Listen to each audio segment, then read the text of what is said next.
Good evening, ladies and gentlemen, and a little bit of a different sort of article for tonight. And this one is going to be a little bit quite a lot shorter, but it's actually going to serve as something of a. It's more of a gateway introduction to certain terminologies and phrases that people need to get acquired to understand the differences in the sort of people that not just hover around Chris, but also hover around quite a lot of other people. So let's just get this out of the way. This is what's known as the Unholy tetard. Pro tip.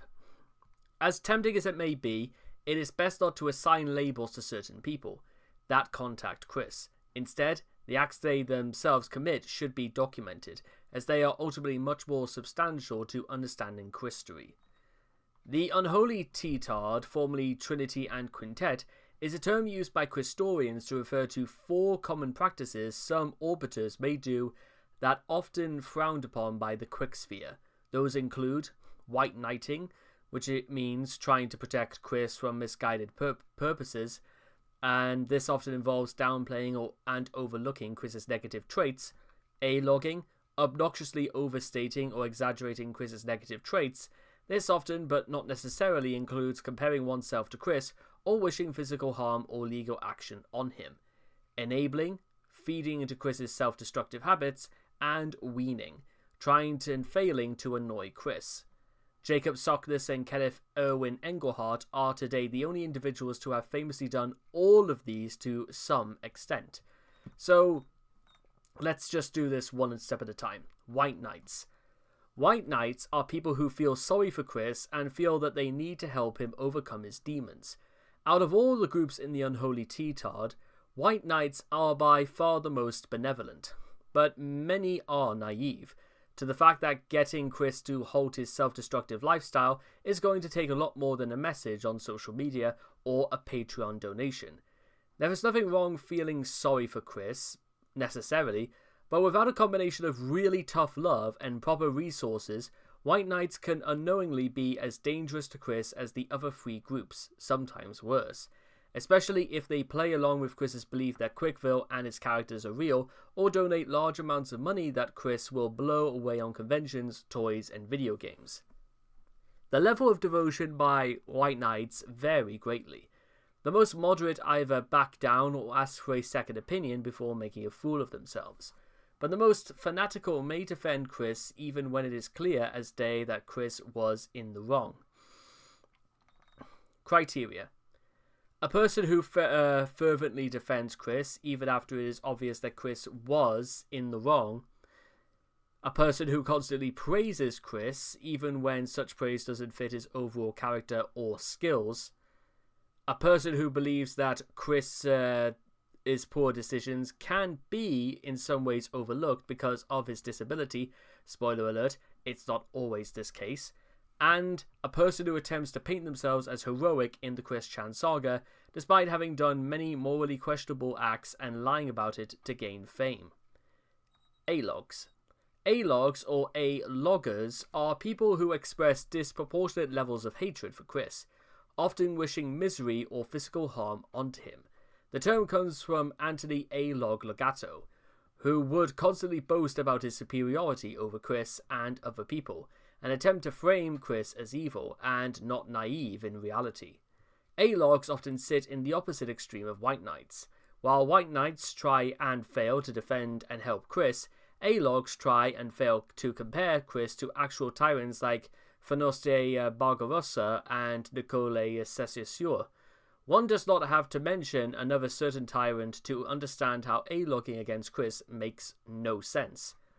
Some Weens and malicious enablers may adopt one or more tactics from A-logs as part of their attempt to ruin Chris's life. Examples include flooding listings of establishments that Chris visits with negative reviews about him, or pure extortion in an attempt to brute force misery or physical harm onto Chris. Criteria. A person who tries to compare Chris to someone who is genuinely evil, such as a mass murderer or a war criminal. A person who tries to interrupt or interpret Chris's flaws as a threat to society, rather than as a result of bad parenting. A person who celebrates or gloats when something bad happens to Chris. A person who tries to brute force misery onto Chris via means of mental or physical harm. The enablers. Enablers are people who consistently feed into Chris's bad habits. Unlike all other groups, enablers come in all kinds of varieties. Some play along with Chris's beliefs about himself and the rest of the world. Others will donate money to him despite him admittedly wasting any kind of money he already owns. All enablers do these things, and many others with various intents and purposes.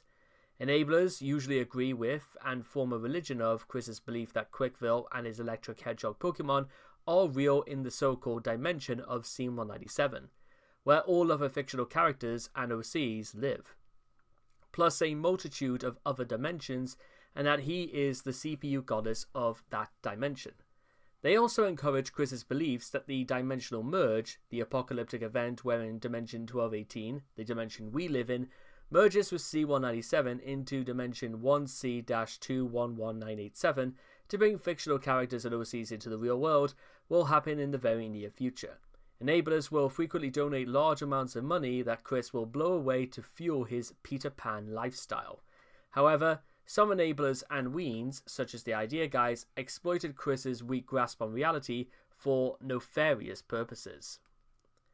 Enablers are the most harmful to Chris because it only, and I mean only, fuels his already hyperinflated ego, in which he answers to no one but himself, and that people will always provide for him in all cases.